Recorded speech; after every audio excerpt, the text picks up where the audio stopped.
Welcome to Drunk Bible Study. This show's mission is to read every single word of the greatest story ever told.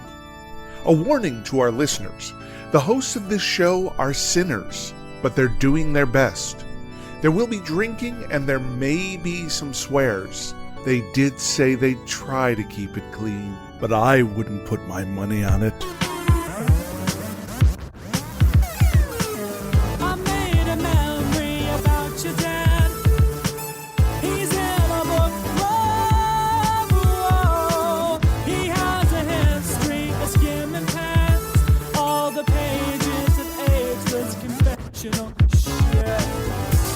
Emily, and this is Drunk Bible Study, where my good friends Jason Dedeker teach me, a born and raised atheist, all about the Bible. So I'm not even going to ask how y'all are doing today because it's Jason's birthday. Big old shout out. It's not going to be when you listen to this, but it is on this day in which we are recording. So happy birthday, Jace. You have to tune in live if you want to actually experience my birthday. I feel like we have a bigger audience today because of your birthday. I think that's why they're here. People showed up for you. I know. It's really lovely. Thanks, what have you learned? What have you learned, Jason, your many years of life? Any wisdom that you can drop on us right now? Oh, gosh. I think the biggest thing that I've learned in the past 38 years is... Everyone, 38. No, he's lying, right? He must be lying. I would say the main thing I've learned is that I don't know nothing. That's really all I know is that I don't know nothing. That's kind of the deal, really. What have you learned about the Bible in your 38 years? It's funny. I think that I probably have learned more about the Bible in the last year and a half of doing this show than I learned in the preceding 36 and a half years of my life. So I think that's really 36, 37? Yeah. Yeah, now it's starting to get a little bit dodgy, Jace, because you just mentioned 36 half years of your life. Like, I feel like things are not adding up. I subtracted the year and a half of doing the show. Oh. The preceding 36 and... See... I thought I was the one who'd been drinking too much because it was my birthday, but I can still do math. Well done. So it's all right. Wow. I just didn't know where you were going with that. Yeah. This is very exciting on this momentous day. And I forgot how to do this show and what the heck happened. Something about Bathsheba. Did she have a kid yet? She had a couple of kids. Yeah. Okay. But the big deal kid, Solomon? Yes. Do you remember what happened, though, to the kid before that? It died. Yes. Because... I don't know. Because God made that happen. There you go. It was definitely, God did something, but I'm not quite sure why. It's part of his punishment of David, for David being a jerk. And of course, it was she who has to, have that punishment happen to her, not necessarily David specifically. Although I guess, it was David's kid too, but still. It was both of their kid, but yes, she did have to share in his punishment for no good reason. Yeah, but I feel like that's happened before. Yeah. It's you're some so-and-so's wife, too bad. You're the one who's going to die for this thing. And then we also had that really messed up story about Tamar, if you remember that. Yeah. About Tamar's half-brother trying to seduce her and basically raping her. Okay. But then his half-brother then went and killed him. And then David was like, phew, good thing that's all taken care of. Yeah. Well, actually, where we left off, though, is that so the son that killed the other son, his half-brother, the one who did that, he then ran away and is in hiding. Okay. And so that's kind of where we left off. I think that story might not be finished yet. Okay. In terms of David's relationship with that son that killed the other son. So anyway, just so we're kind of caught up there. But okay, cool. Wow. Well, on this birthday day, what are you drinking? Well, Jason and I are both drinking the same thing. I went and got a nice bottle of Joel Gott red blend wine. That's quite lovely. Yeah, Joel Gott's good. Wait, where is it from? Is it a California red? Oh, yeah. Yeah, it's from Sonoma. Yeah, Joel Gott is The winery out in Sonoma is quite nice. Every year in the summer, they do this Cabernet cook-off. It's just like lovely that I've been to many times. But it's probably not going to happen this summer. Not this summer. Yeah. So if you want to recreate the Cabernet cook-off, just grab some of their Cabernet and cook whatever the heck you want with it. Huh. Yeah. Using it to cook or just having it alongside whatever you cook? Ideally using it to cook. That was kind of the whole point of really? the Cabernet cook-off. Yeah, as it used their Cabernets to make delicious things. I wouldn't really want to cook with a $20 bottle of wine, though. Yeah, I kind of thought table wine was, or, whatever you call it, cooking wine was more of a cheaper situation. But if you're super fancy and you're going to make like a sauce that actually brings out the palate of the wine itself without just destroying it, if you just had some freaking creativity with your cooking. Whoa, okay. Wow. She's getting real intense here. Yeah, I know, that wine's going right to her head. I know. Well, that sounds lovely. I took a week off from like the hard cocktail, and instead I'm doing wine as well. This is a lovely rosé from France. French rosé. Nice. Yes. Yeah. Excellent. Indeed. That's awesome. Yeah, the other alcohol that I'm drinking today was that I got myself a bottle of double fisting. Yeah. Yeah. No, it is your birthday. I finished my glass of that, but I may have another one later. We'll see. But that's the Hibiki Suntory whiskey, which is the like nice whiskey from Lost in Translation. For relaxing times. Make it Suntory time. Mm-hmm. Exactly. Yes. Beautiful. Wow. Okay. What are we reading today? 2 Samuel 14, 15, and 16. You can read along with us at drunkbiblestudy.com/read. As we get started, we want to remind everyone to read responsibly and drink responsibly. You can drink along with us, or you can listen to us while you're in the car. But please do not do both at the same time. And with that, 2 Samuel 14.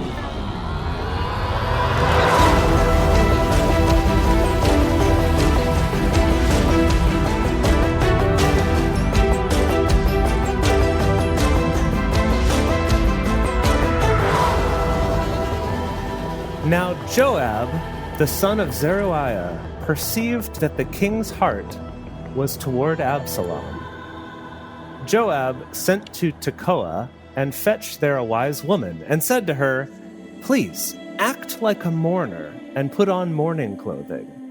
Please, and don't anoint yourself with oil, but be as a woman who has a long time mourned for the dead. And Who's go Joab? into the king." Yeah, who is Joab? I don't know. I don't remember. Okay. And Zeruiah? Oh, wait. Well, no. He's the son of Zeruiah. We've seen Joab before, though, right?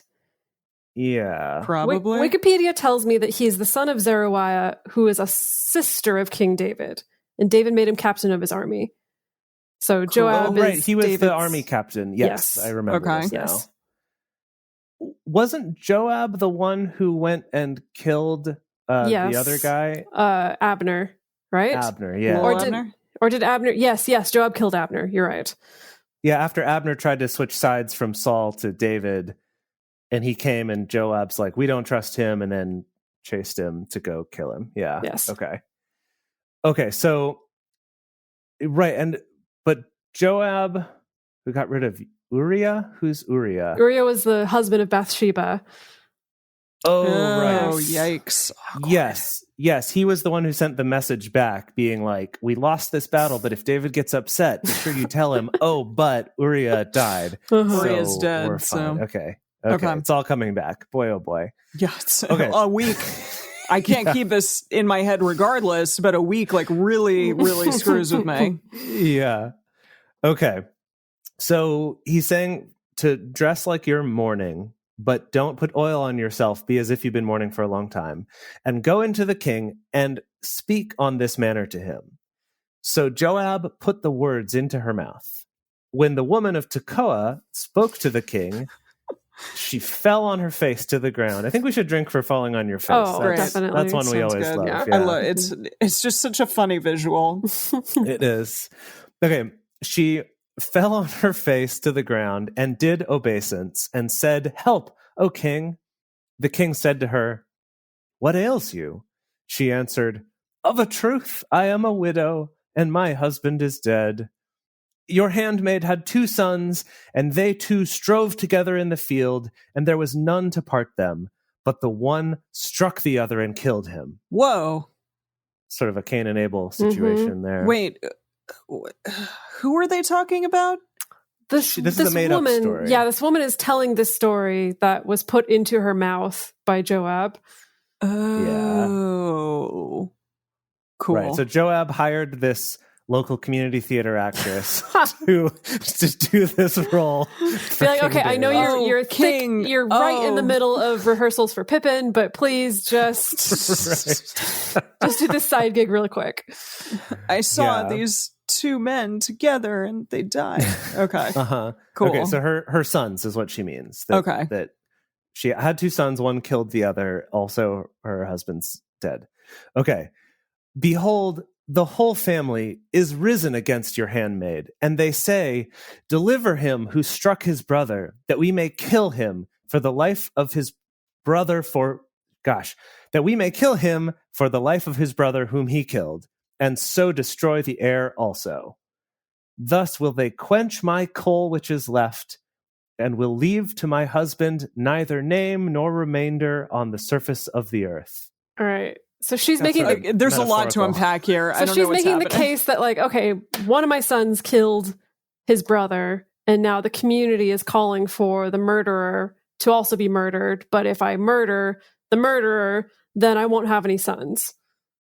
Because nobody left. There'll be no one left. Quenching the coals was the word, the phrase that she used. Yep. Okay. Quenching the coals. It does sound like a euphemism. Kind of like we ran across grinding another man's grain in the book of Job. Okay. Yeah. Gotta quench your... It's like, I'm so hot. I need someone to quench my coals. There's a request in the chat to check what the message might say. Oh, yeah. It's a good request. The whole family ganged up against me and demanded, hand over this murderer so we can kill him for the life of the brother he murdered. They want to wipe out the air and snuff out the one spark of life left to me. And then there would be nothing left of my husband, not so much as a name on the face of the earth. Okay. Well, that's not exactly quenching your coals. Yeah. Not as good as quenching my coals. No.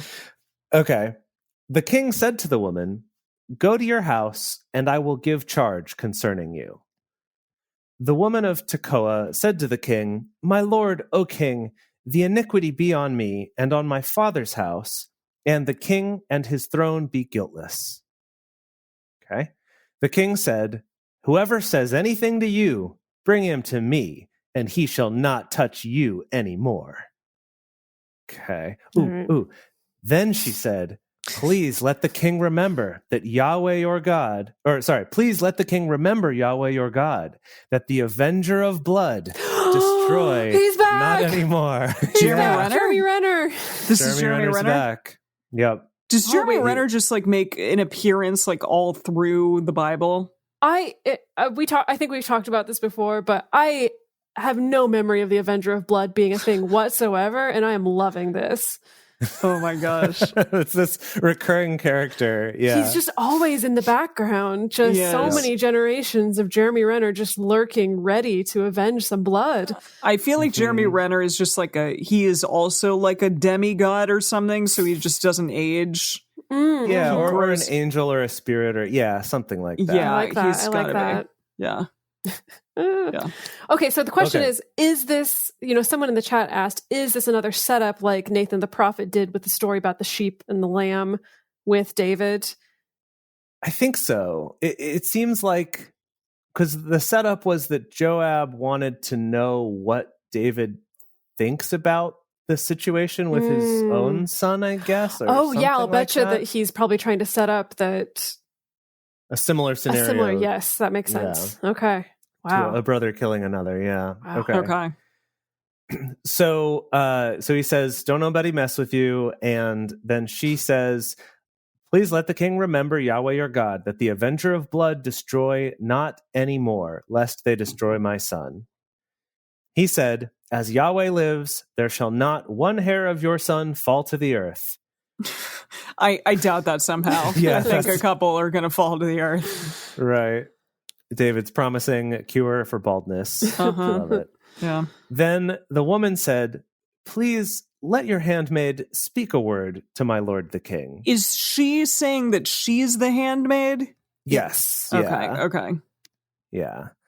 That's just their way of like being humble in this book. Yeah. They've kind of adopted this thing of calling themselves your handmaid or your servant or whatever, even though they really just mean themselves. Okay. Yeah. Okay. So she asked, I think this is now the setup part, right? Where he's like, yeah, don't worry about it. No one's going to touch you. And she's like, so let me just say one more thing. He said, say on.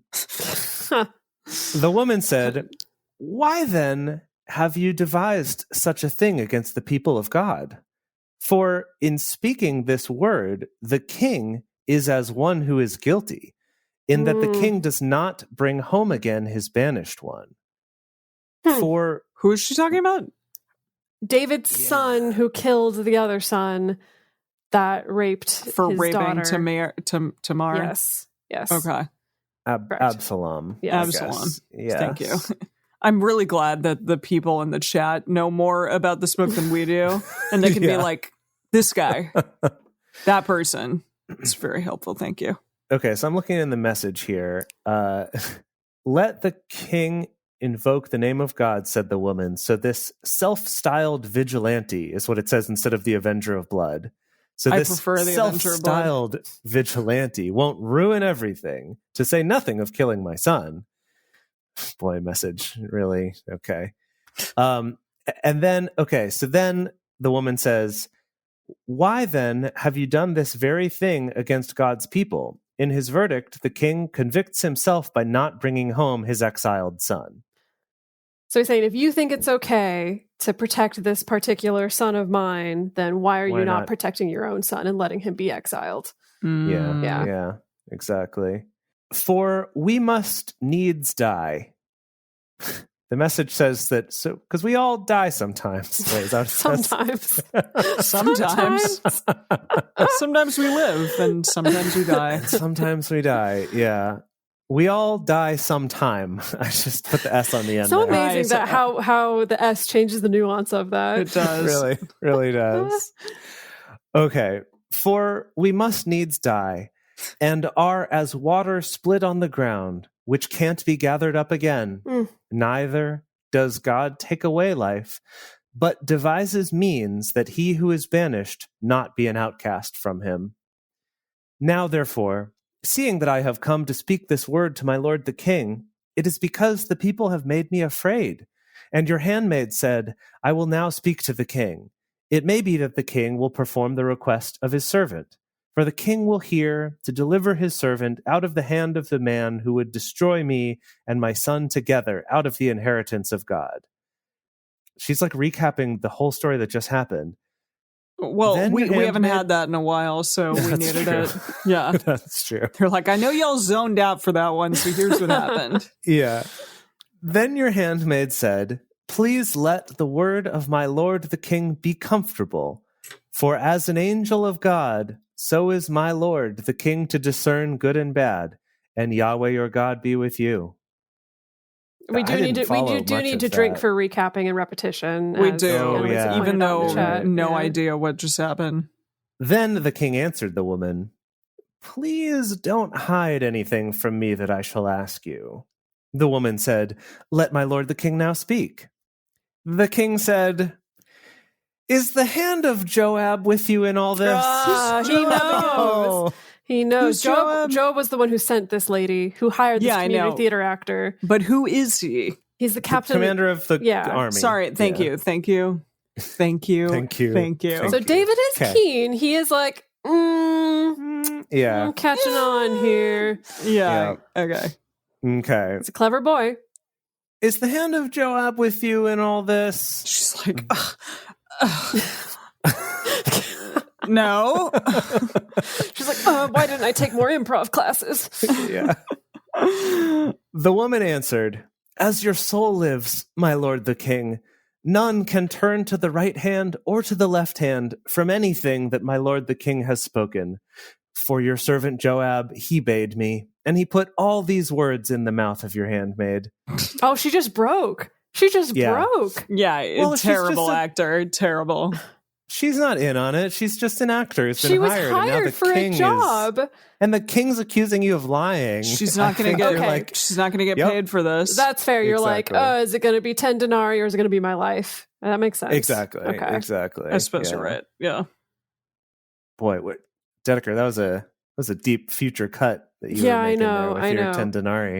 I want to drop in that people are putting in the chat some casting candidates for Joab. Someone suggested Jonathan Banks, ironically enough, and Russell Crowe. I do really like Jonathan Banks actually as Joab. Have we That's not good. already cast him? Oh, no.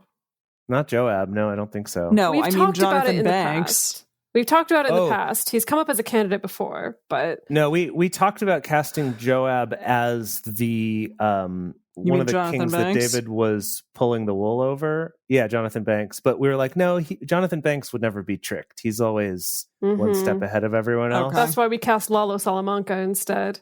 And Right. yeah, Right. But Joab, not a bad choice, actually. we're just going to slowly cast the entire cast of Breaking Bad and Better Call Saul into this I'm film. excited to do that for sure. Yeah, no, I don't. I see no problems with what you just said. So next is going to be Bob Odenkirk and Ooh, yeah, he'll be a good one to cast Giancarlo somewhere. Esposito. Oh yeah, We haven't put him anywhere. Yeah, we talked about casting him in something, but we didn't yet. Okay. I don't think. yeah, he's on the list. He's on the list, though. Okay, Definitely. on the short list of people to see for this movie. Yeah. Okay. Gosh, where were we? So yes, he put the words in the mouth of your handmaid. To change the face of the matter, has your servant Joab done this thing?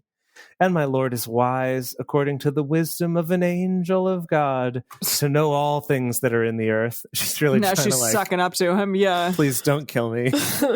You're so cool. It was all Joab. Please, if I drop out of Pippin now, they're really not going to forgive me. Yeah. The king said to Joab, so he just, I guess, new scene later. Now he's talking to Joab. Random. Okay. The king said to Joab, behold now, I have done this thing. Go therefore, bring the young man Absalom back. Joab fell to the ground on his face and did obeisance and blessed the king. Drink for And face. Joab- Drink for faces. Oh yeah, drink for falling on your face. All right. I've already blasted through my glass of wine. I see that. I'm like, Dedeker, you have 2 more chapters to get through. Calm down. And Joab said, today your servant knows that I have found favor in your sight, my lord king, in that the king has performed the request of his servant. So Joab arose and went to Geshur and brought Absalom to Jerusalem. The king said, let him turn to his own house, but let him not see my face. I see Absalom now. Okay. Let him not see David's face, or Absalom's like, don't let him see my face. No, the king is saying, Don't let Absalom. let him come back home, but don't let him see my face. So Absalom turned to his own house and didn't see the king's face. Cool. Right there for us. Great. Now, in all Israel, there was none to be so much praised as Absalom for his beauty. Oh, he takes after David, I guess, because David was a beautiful boy. David. Yeah, that's true. From the sole of his foot even to the crown of his head, there was no blemish in him. Okay. Yeah, we're going to have to cast this boy eventually if he's a beautiful boy. Absalom. Yeah.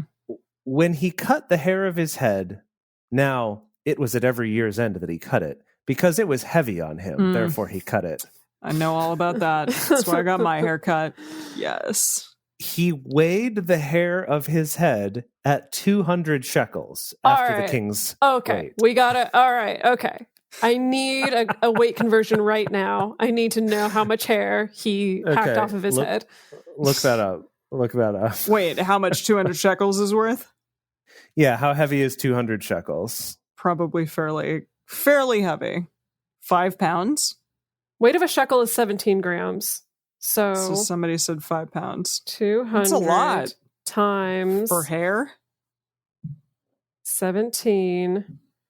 That's okay, so that's 3.4 kilograms. So that's like 6 or 7 pounds. Yeah. Yeah, that's a lot of hair. It's a lot of hair. Yeah. Wow. His hair by itself is not that heavy. So wait, hold on. He had that on his head? Depends on the hair. Was that at one time that he accumulated 6 or 7 pounds of hair that he cut off? Every year he would cut his hair, and the hair he cut off weighed that much. See, so I feel like this could be Chris Hemsworth. Have we cast him yet? Because I just watched Hamilton, I was thinking of Daveed Diggs with his luxurious hair. I love him. I think that's good. He's also a beautiful boy. And Chris Hemsworth was Samson. Yes. Oh, yeah. Yeah, that's good. Okay. All right. Let's pencil that in. Pencil in Daveed Diggs. Put that on there. Yeah. Okay. Yeah. Okay, so, gosh, I keep losing my place because we're talking so much about all these things. Okay, so he didn't see the king's face. He was so beautiful. He cut the hair of his head. Now, it was at every year's end that he cut it because it was heavy on him. Therefore, he cut it. He weighed the hair of his head at 200 shekels after the king's weight. Jeez. To Absalom, there were born 3 sons, 1 daughter, whose name was Tamar. This is Tamar, Alpha Junior. We had Tamar. This is the second Tamar. Wait a minute. Ew, we had Tamar 1, and then Tamar A, and this is Tamar. He Alpha. raped her, and no. The rapist is dead, killed by Absalom. Absalom killed. So yes. Absalom is like in memoriam. I'm going to name he's you still Tamar. alive. Yes. His sister is still alive Because in honor. Yeah. Cool. In honor of my sister. Yeah. I'm Okay. going to name her Tamar. You're named after your auntie. Oh, I think I talked about this in the bonus episode. I was like, a different Tamar is coming. Yep. Here she is. Here she is. Cool. Okay. Okay. She was a woman of a beautiful face. Jeez, it really runs in the family. Gosh. Right. Yeah. There's a lot of beautiful people. Very attractive family here. Absalom lived 2 full years in Jerusalem, and he didn't see the king's face. Then Absalom sent for Joab to send him to the king, but he would not come to him. And he sent again a second time, but he would not come. Therefore he said to his servants, "Behold, Joab's field is near mine, and he has barley there." Not barely, barley. "And he has barley there. Go and set it on fire." What? What? Okay, the Bible sometimes is just like a straight up acid trip. The way it's just like zigging and zagging. Yeah, that's surprising. Wait, who's barley? Who is setting whose barley on fire? Absalom is setting Joab's on fire. Yes. Why? Do we know why yet? That's the question. Okay. That is the question. Let's see if we find out. Absalom's servants set the field on fire. Then Joab arose and came to Absalom to his house and said to him, Why is my have your field on servants fire? set my field on fire? Yeah, literally. That's What's happening here, man? Why have your servants set my field on fire? Not cool. Absalom answered Joab, "Behold, I sent to you saying, 'Come here, that I may send you to the king to say, why am I come to Geshur? If it were better for me to be there still. Now, therefore, let me see the king's face. And if there be iniquity in me, let him kill me.'" Okay, that's why. So he's just determined to see the king's face, and I guess Joab is instrumental in the process of him seeing the king's face. Yes. Yeah. Yeah. I just. So wow. Joab's like, what's his name? Not Samuel. Absalom? No, the king. What? David. Yo, David. This guy's setting my crap on fire. Will you please, please just look do at his something face. about it? Yeah. Okay. So Joab came to the king and told him. And when he had called for Absalom, he came to the king and bowed himself on his face to the ground. He didn't fall on it. He bowed himself on his face all the way to to his ground face before the king. And the king kissed Absalom. Hot. Aww. And end of chapter. Aww. Emily, it's his son. It's his son. We don't say hot about that. Oh, okay. Sorry. Crap. I know you lost track. I thought he was just you some lost track random of guy. No, he was being very sweet. Yeah, sweet. There we go. Sorry. That's nice. His very, very beautiful son. I don't know what these people are. It's just like Joab, and then there's Absalom. I know who David is because we've been with him for 2 dang books at this point. Exactly. Yeah. Okay. That's it. That's the end of my chapter. Wow. Okay. It happened after this that Absalom prepared him a chariot and horses and 50 men to run before him. Well, okay, hold on. Now, I don't know where this is going. I don't know this story at all. But just, he's like, get me ready a chariot and like 50 dudes to just run in front of it. In front of me. Like, that would be really scary it's to like all the people out there. It's going to be like Chariots of Fire, but I'm in an actual chariot. Yeah. But, right, and that's the question. Like, are the horses going slow, or did he have to recruit 50 very good runners? You know? He's pulling together like his Olympic team. Definitely. Right. Exactly. Definitely is. He's training them. It's like in the like Rocky montage, like he's driving in the van while all his guys are running, and he's with like, "You can do it. You got it." Pile of hair on his head, just blowing in the breeze. Well, you cut some of it off. Right? I imagine Once it must a year, grow though. very fast, though. Okay. Yeah. If he can produce 6 pounds of hair in a year, that's pretty impressive. Yeah. Wow. Yeah. Okay. So Absalom rose up early and stood beside the way of the gate. And it was so that when any man had a suit which should come to him, or which should come to the king for judgment, then Absalom called to them and said, suit. Like a legal suit. Oh, I was like, he's going to judge his outfit. Like We're on Project it's Runway. Drag Race. It's Absalom's Drag Race. Exactly. I kind of love that. That's pretty great. That's what I wish it were. Yeah, so, okay. Any man had a suit which should come to the king for judgment. Then Absalom called to him and said, "Of what city are you?" He said, "Your servant is of one of the tribes of Israel." Absalom said to him, "Behold, your matters are good and right, but there is no man deputized in the king to hear you."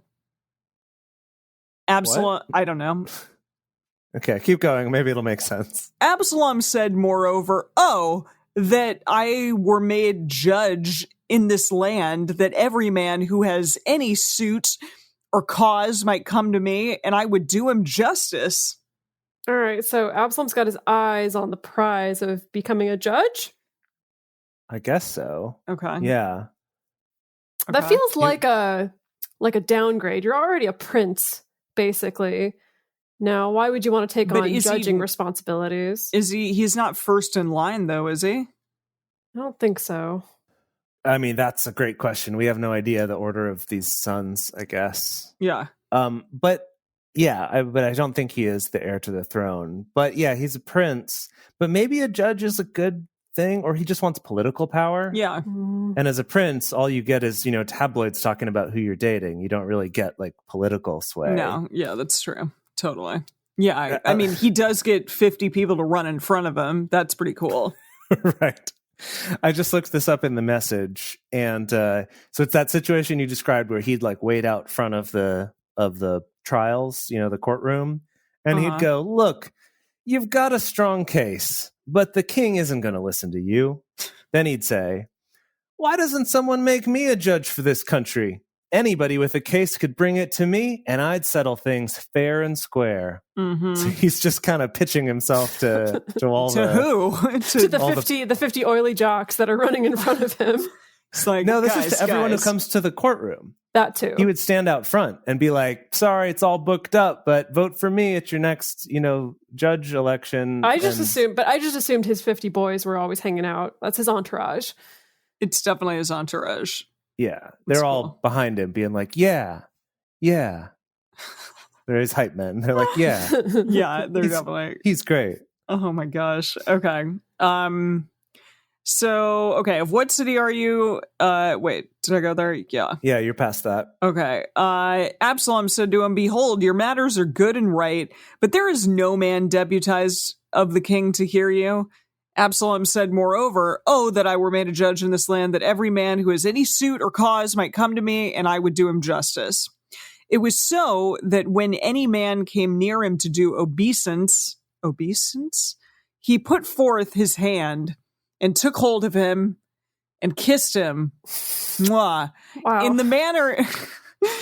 this manner, Absalom did to all Israel who came to the king for judgment. Jeez, so Absalom, somebody's going to catch mono sooner or later. Seriously, yeah, this wouldn't be happening right now by any means. So Absalom stole the hearts of the men of Israel. Okay. Because he's kissing everyone. Wow. He's just so This good. is his platform. This is his platform for being elected judge. I'm just going to like kiss everybody and be super sweet and friendly and personable, and they're just going to love me. Well, and that they would come and try to do obeisance, and he'd be like, nah, hold my hand, let me kiss you, babe, we're cool. And they're like, wow, this guy really Daniel in the relates chat to is me. pointing out it's more and more like Drag Race as we keep going.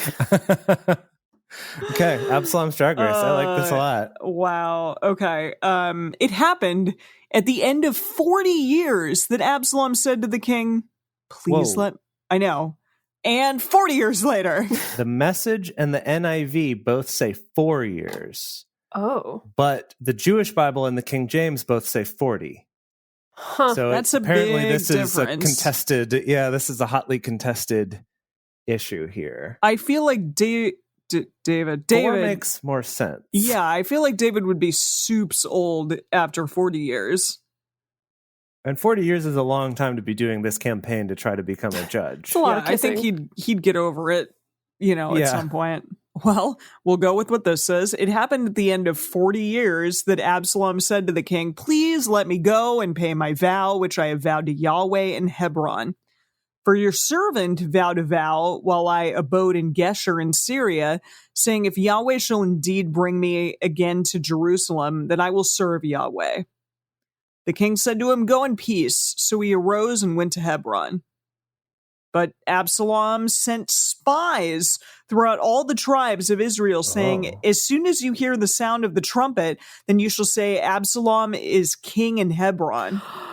Oh, wow. He's so sneaky. It's a very sneaky boy. Yeah. What's happening? Kind of a coup situation. Okay. But it seems like he's trying to do a non-violent coup, but just sort of a coup On his of public dad? opinion. On his dad, yeah. Yikes. Yeah. So he That's left. awkward. He's like, hey, Dad, the king, Bye. give me permission to go to Hebron because I made a vow there or something. And he And goes, Dad's like, whatever, yeah, goodbye. and he sends spies back. And then when you hear the ram's horn, you're all going to shout in unison like a flash mob. Absalom is king in Hebron. And then everyone will be like, oh, so many people said it at once. I guess it must be true. There's no denying it. No backseats. Wow. Okay. Yeah. With Absalom went 200 men out of Jerusalem who were invited and went in their simplicity, and they didn't know anything. It's like they weren't in on it. Okay. Absalom sent... They were idiots. They didn't know They didn't know anything. Absalom sent for Ahithophel. Ahithophel. Ahithophel. Sure. See, exactly. Sure. Thank you. Yeah. The Gilonite, David's counselor from his city, even from Gilo, while he was offering the sacrifices. There's sacrifices going on, I guess. I think just the normal ritual sacrifices. Okay, the normal everyday sacrifices. The Yeah. conspiracy was strong, for the people increased continually with Absalom. So yeah, he keeps getting more and more supporters for his bid to be the king, I guess. Okay. Uh-oh. Okay. There came a messenger to David saying, the hearts of the men of Israel are after Absalom. David said to all of his servants who were with him at Jerusalem, arise and let us flee, for else none of us shall escape from Absalom. Make speed to depart, lest he overtake us quickly and bring down evil on us and strike the city with the edge of his sword. Wow. Okay, so it's like he's what? He's not doing a non-violent coup anymore. He's doing a potentially violent coup now. Or David thinks so. It's just interesting, though, that David hears like he's got all these supporters, and David's like, "We're gonna run." Bye-bye. Yeah, I don't know. I guess that's what he did with Saul, and it worked out. That's true. Yeah. The king's servants said to the king, "Behold, your servants are ready to do whatever my lord the king shall choose." The king went forth, and all his households after him. The king left 10 women who were concubines to keep the house. Because, those women need to keep the house, okay? Somebody's got to, and it's not going to be any of the dudes, I can tell you that. No way. Yeah, I'll tell you what. Wow. Gosh. Okay. It's so random that they decide to put that in here, I don't know. Wow. I'm over it. Yeah. The king went forth and all the people after him, and they stayed in Beth Merhak. All his servants passed on beside him, and all the Cherethites and all the Pelethites, and all the Gittites, 600 men who came after him from Gath, passed on before the king. Then said the king to Idai the Gittite, "Why go you also with us? Return and abide with the king, for you are a foreigner and also in exile. Return to your own place." Wait, hold on. Who is this person? I don't know. It's some just completely extra human this that person apparently we've not been is hanging out with to. David. What is happening? I don't know. Ittai? Ittai. Okay. Maybe we need to look into Ittai a little bit more. Maybe in the write bonus that episode. down. Yeah. Okay. Yeah, I'm looking at the message here, and it says, "The king called out to Ittai the Gittite, 'What are you doing here? Go back with King Absalom. You're a stranger here.'" Yeah, even David is like, "Who? I don't even know who you are. Get away." Right. See, I thought that he was a friend of him, but then he was like, "No, you don't belong here. You don't belong with us anymore." I don't know. Maybe not. So, okay. Yeah, keep going. I think he's still talking to him. "Whereas you came but yesterday, should I this day make you go up and down with us, seeing I go where I may? Return you and take back your brothers. Mercy and truth be with you."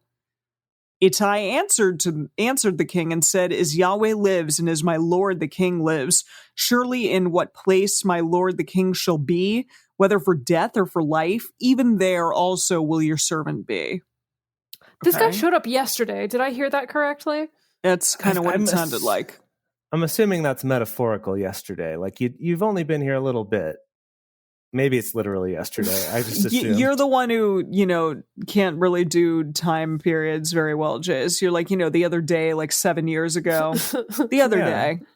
Yeah, he's like, "Didn't you show up just the other day?" And he's like, "That was 7 years ago." He's like, "Yeah, the other day." Okay, that's what I would do at least. Yeah. So David said to Ittai, "Go and pass over." Ittai the Gittite passed over, and all his men and all the little ones who were with him. All the country wept with a loud voice, and all the people passed over. The king himself also passed over the brook Kidron, and all the people passed over toward the way of the wilderness. We get it. So David really is just like, we're running away. Fleeing. We're just gonna go. Wow, we're passing over all this stuff. I'm surprised. I guess he's over staying and fighting. He's decided that running is preferable at this point. So, okay, the king said to Zadok, some other random person, character. "Carry back the ark of God into the city. If I shall find favor in the eyes of Yahweh, he will bring me again, and show me both it and his habitation.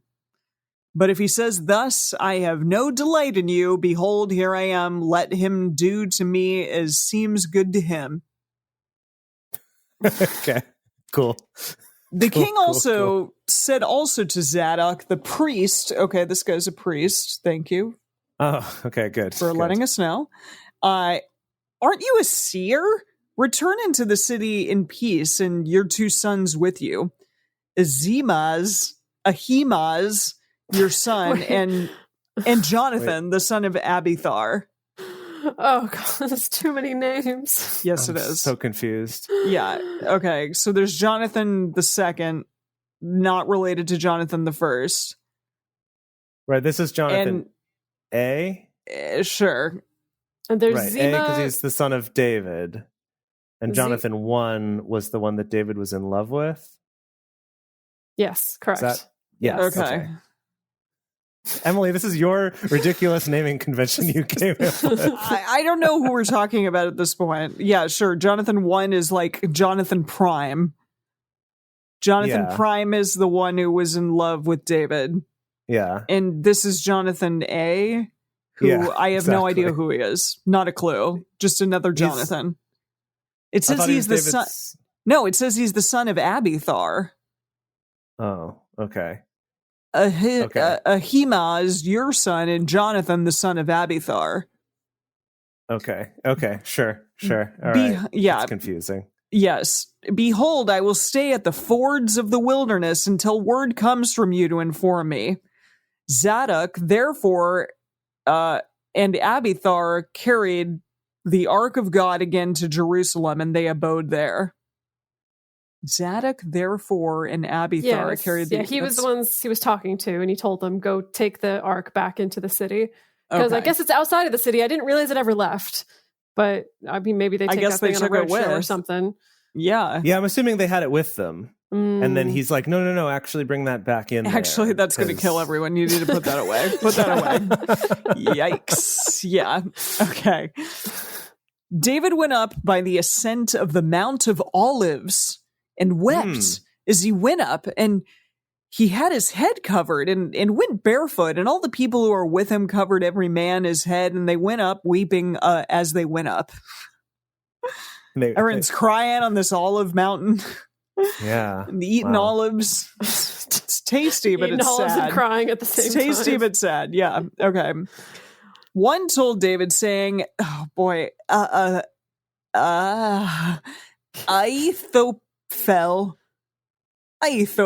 is among the conspirators with Absalom.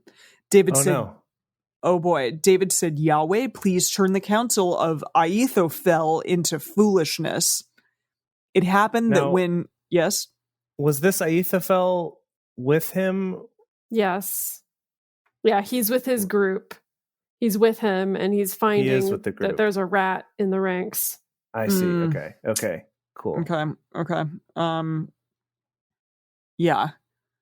So, okay, it happened that when David had come to the top of the ascent where God was worshipped, behold, Hushai the Archite came to meet him with his coat torn and earth on his head. David said to him, if you pass on with me, then you will be a burden to me. But if you this is a really embarrassing look. Yeah, but if you return to the city and tell Absalom, I will be your servant, O king, as I have been your father's servant in time past. So will I now be your servant, and then will you defeat for me the counsel of Ahithophel? Okay. Okay. Emily, the way... I feel like you've pronounced that name different every single time you've come across it. Ahithophel. This is what I think is happening. Okay. Please. It's probably wrong, but this is my stab in the dark at what's happening. David finds out he smells a rat. There's someone who's secretly with Absalom, who's a mole, maybe, or a spy. And he's like, hey, this guy, what's his name? Hushai? Ahithophel. No, Hushai. Ahithophel is the conspirator. Okay. Hushai's the guy with the ripped coat and dirt, and the earth on his head. All over his head. And he's like, this is a bad look. But you go and claim to be loyal to Absalom, and then maybe we can balance out, and you'll be a spy on the other side. Yeah, and I think so. That's how we'll deal with this. Okay, I like that. Okay, thank you. They're setting up a spy versus spy situation. Okay, good job. He's the Hercules Mulligan of this. Nice, got it. Of this Hamilton. He's going to tailor their pants and get intel. Yeah. On the British side. Okay. Don't you have Zadok and Abithar the priests there with you? Therefore it shall be that whatever thing you shall hear out of the king's house, you shall tell it to Zadok and Abithar the priests. Behold, they have there with them their two sons. Oh, he sent back Azima? multiple spies. Okay, so he sent back these priests, and he's kind of setting up, so like to Hushai, like the priest is your contact, essentially. Anything you hear in the king's house while you're a servant, you tell to them, and I'm assuming somehow that information will get back to David, yes. Yeah. Okay, so, behold, they have there with them their two sons, Ahimaaz, Zadok's son, and Jonathan, Abithar's son, and by them you shall send to me everything that you shall hear. So Hushai, David's friend, came into the city, and Absalom came into Jerusalem. So and I guess all this happened before Absalom even came in to occupy the city, I guess. So David, like, as soon as he heard this was going to happen, fled, sent these spies back, and then fled when Absalom came in and took over, I guess. Does that track with how you interpreted what just happened? Yes, there is some intrigue here. I'm curious to know how this is all going to play out, this whole spy versus spy situation. Yeah. I like it. I like this. It's good. Here's the deal. I really do need to get some more wine. Can someone talk about our Patreon and stuff? All right. I'm diving into 2 Samuel chapter 16. When David was a little past the top of the ascent, behold, Ziba, the servant of Mephibosheth, met him. Damn, you said that so well and easily. Been practicing on our time off. Cool. So Mephibosheth was the son of Jonathan, the one who had leg problems. Jonathan Prime. Yes, Jonathan Prime. Okay. Ziba, the servant of Mephibosheth, met him with a couple of donkeys saddled, and on them 200 loaves of bread. And that seems like a lot. Oh, there's more. 200 loaves of bread and 100 clusters of raisins and 100 summer fruits and a bottle of wine.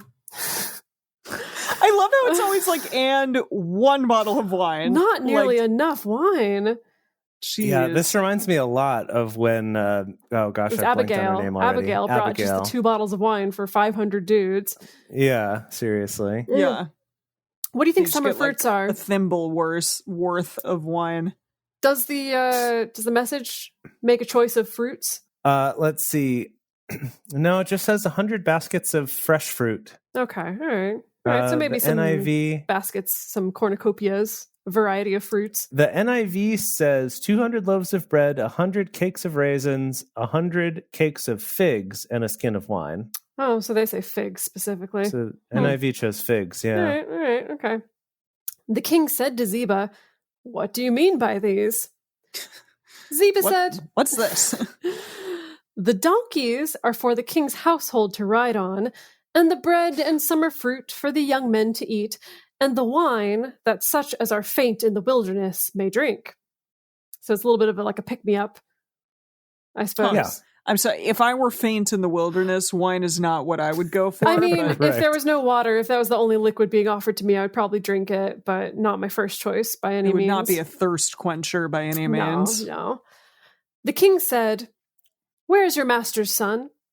Ziba said to the king, "Behold, he abides at Jerusalem, for he said, 'Today will the house of Israel restore me the kingdom of my father.'"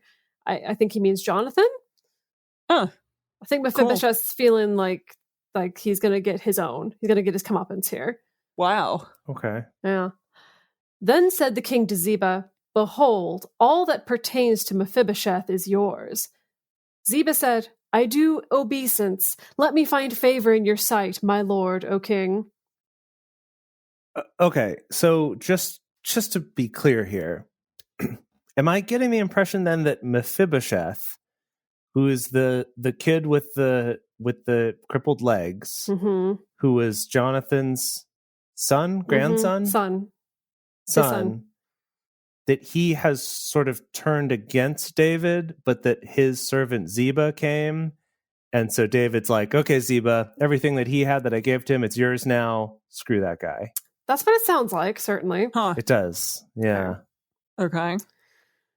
When King David came to Bahurim, behold, a man of the family of the house of Saul came out, whose name was Shimei, the son of Shimmy, shimmy, cocoa. The son of Gera. He came out and cursed still as he came.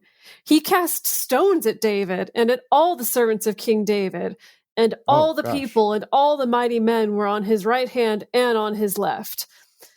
Thus said Shimei when he cursed, be gone, you man of blood and base fellow. Yahweh has returned on you all the blood of the house of Saul, in whose place you have reigned, and Yahweh has delivered the kingdom into the hand of Absalom your son, and behold, you are taken in your own mischief because you are a man of blood. Okay, so it's kind of like the people who are still loyal to Saul are now super excited or worked up because David's been dethroned in a fashion. Yeah, but it's like, why do they think it's that the throne's being reclaimed for Saul when it's David's son? Is it just that it's not David? And I guess, yeah. It's just a two-party system, and so it really doesn't matter. It's just that you lost. Right, I'm voting David for whoever is not David. Yeah. Okay. David and Jonathan had a son, and it's that guy. Which guy? No, I'm kidding. I thought that was Mephibosheth, who ironically maybe it is on Saul's side. Oh, all right. Well, Then said Abishai, the son of Zeruiah, to the king, why should this dead dog curse my lord the king? Please let me go over and take off his head. he's like, hold me back. Wow. The king said, what have I to do with you, you sons of Zeruiah? Because he curses, and because Yahweh has said to him, curse David, who then shall say, why have you done so? Okay, Jace, can you translate this for me? I'm now lost. Yeah, I don't know what's happening. It's not going to get a lot better. So Abishai, this is the message. Abishai, son of Zeruiah, said, this mangy dog can't insult my master the king this way. Let me go over and cut off his head. But the king said, why are you, sons of Zeruiah, always interfering and getting in the way? If he's cursing, it's because God told him curse David. So who dares raise questions? So it's kind of like God has a plan. It's in God's plan. I guess so. Oh, okay. Yeah. Okay. Isn't that like most of this? Yeah. God has a plan. Yes. Okay. So David's still talking, though. I see from the quotes in the message. Yes, he's going to keep going. David said, he might clarify. David said to Abishai and to all his servants, behold, my son, who came forth from my bowels, seeks my life. Excuse me? I didn't know that's where babies came from, but maybe I've been getting it wrong the all grasp these years. on anatomy at this time is a little interpretive. How much more may this Benjamite now do it? Let him alone and let him curse, for Yahweh has invited him. It may be that Yahweh will look on the wrong done to me, and that Yahweh will requite me good for his cursing of me this day. So I think David's kind of like, we're taking the high road, when they go low, we go high. I do appreciate that maybe this is kind of a moment where David's maybe learning some humility, because we feel like he was getting a little big for his britches before and doing all sorts of shitty stuff. Yeah. So I do want to read you this bit in the message here. So he says the thing about like, right now, my own son, my own flesh and bone is right now trying to kill me. So nothing about bowels. Yeah, nothing about bowels. Compared to that, this Benjamite is small potatoes. Okay. Don't bother with him. Let him curse. He's preaching God's word to me. And who knows? Maybe God will see the trouble I'm in today and exchange the curses for something good. Okay. Maybe for some small potatoes. Tasty. Smallest potatoes. So, David and his men went by the way, and Shimei went along on the hillside over against him and cursed as he went and threw stones at him and cast dust. Just anything you can grab. Heckling him the whole way. The king and all the people who were with him came weary, and he refreshed himself there. Absalom, got all the dust off of himself. Absalom and all the people, the men of Israel, came to Jerusalem, and Ahithophel with him. It happened when Hushai the Archite, David's friend, was come to Absalom, that Hushai said to Absalom, "Long live the king! Long live the king!" Absalom said to Hushai, "Is this your kindness to your friend? Why didn't you go with your friend?" Hushai said to Absalom, "No, but whom Yahweh and this people and all the men of Israel have chosen, his will I be, and with him will I abide." So Hushai's kind of trying to make the argument like, no, I'm just going to go with the winning side. Absalom's like, you're good friends with David. Why aren't you with him? Is this like, well, who's on the winning side now? I guess Absalom. Absalom. That seems to be what it looks like anyway. I think that's pretty clear. That's pretty clear. Absalom's on the winning side at this moment, at least. Yeah. Oh, he's still okay. Right? Hushai is still talking. Wait, Emily, why are you making that face? How do you disagree with that? He's the king. Okay. I thought David was the king. Absalom took over. But now Absalom has staged a coup. And it worked? And David ran off into hiding with all his people. I thought he was except just for the running, 10 but he was concubines. still the king. He's No? just taking a jog. I don't know. He's just like, no, I'm done being king. Okay, that's fine. Got it. I missed that somehow. But thank you for telling me. Well, yeah, I mean, Absalom's taken over Jerusalem. So, like, yes, maybe David is still the king. But there's still a there's still a faction that's loyal to David. Yeah. That's the thing. But he's not the one who's like in the capital sitting in the Oval Office, you know? In the throne room. Mm-hmm. He's not on the Iron Throne right now. Absalom is. Okay, it's Cersei and not Bran? Anyone else. Okay. Hushai is... okay. Keep Hushai going. is still speaking. Yep. He's still giving his excuses to Absalom. Again, whom should I serve? Shouldn't I serve in the presence of his son? As I have served in your father's presence, so will I be in your presence. Then said Absalom to Ahithophel, "Give your counsel what we shall do." Now remember, Ahithophel is the spy for Absalom. David? No, Hushai is the spy for David. Ahithophel is Absalom's spy. So I'm actually not so sure. I'm not so sure that Ahithophel is actually a spy, but more just he's someone who sided with Absalom. Because he's here with Absalom. He's not with David's people like we thought. Okay, I'm very close to ending this chapter. Please end it, my lord. All right. Ahithophel said to Absalom, "Go into your father's concubines that he has left to keep the house, and all Israel will hear that you are abhorred of your father. Then will the hands of all who are with you be strong." So they spread... Oh, I do remember this story now. It's coming back to me. Not from my childhood, because this is not a childhood kind of story. Okay.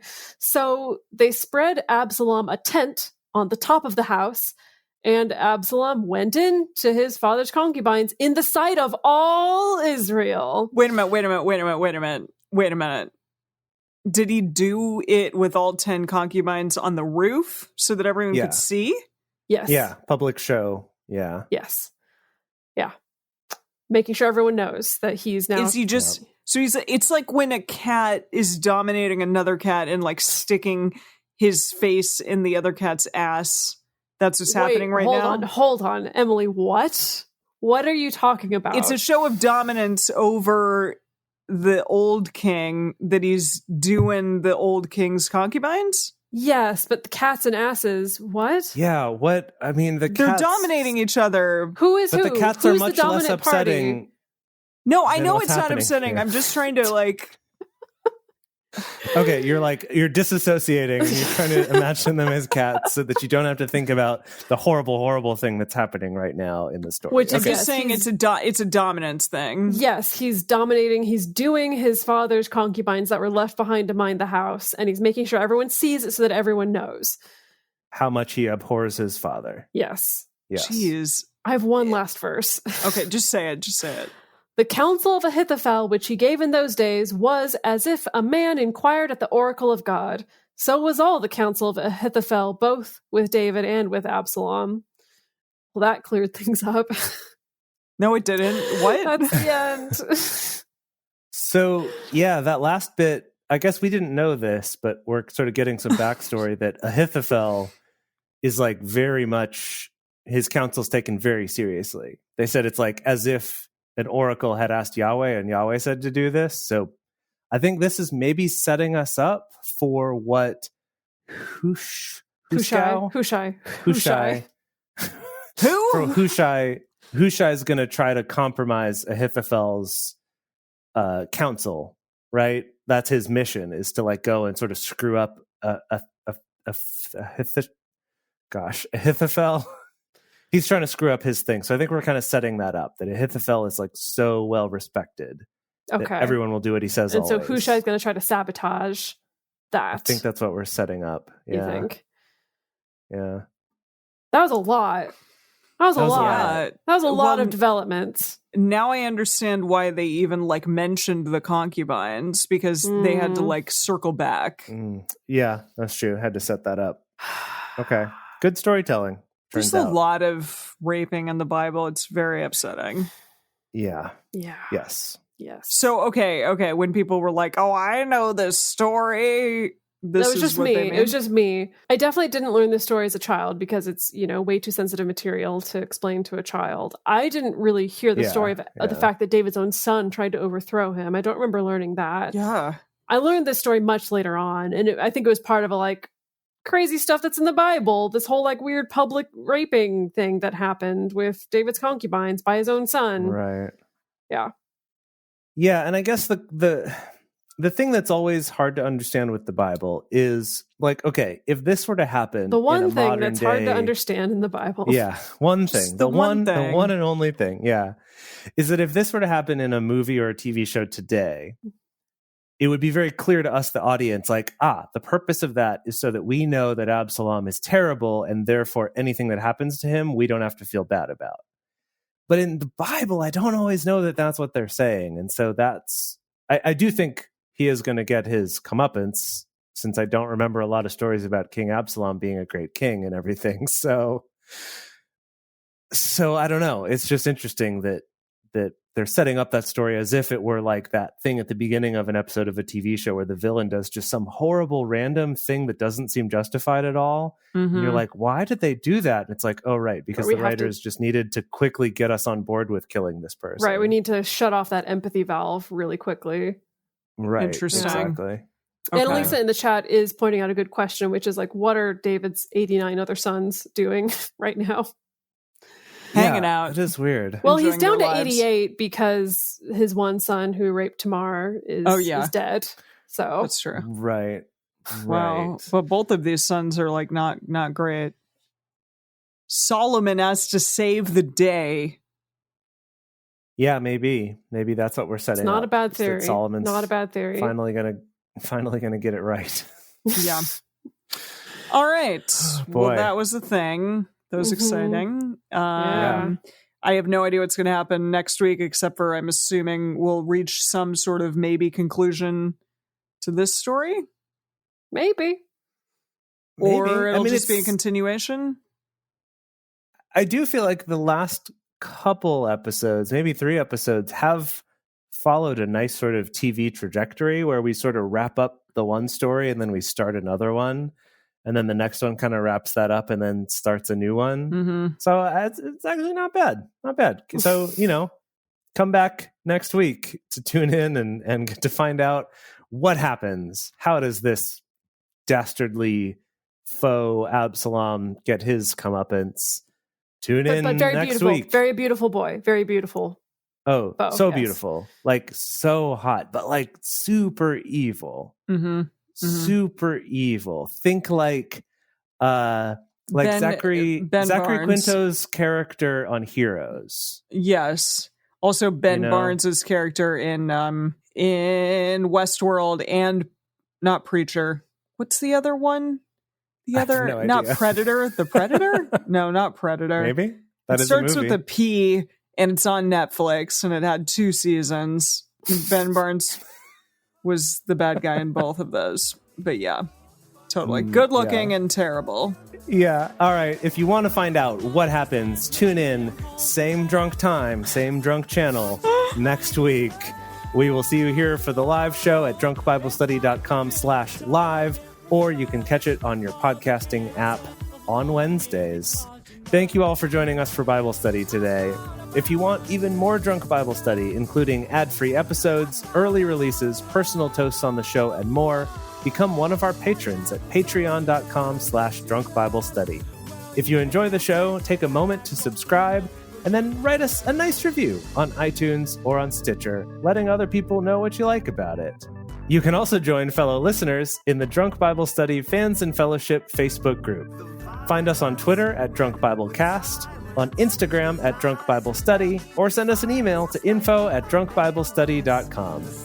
Drunk Bible Study is created and produced by Emily Matlack, Dedeker Winston, and me, Jace Lindgren. Our theme song is Book Club by Josh and Anand from their album Home of the. For more information, visit us at drunkbiblestudy.com.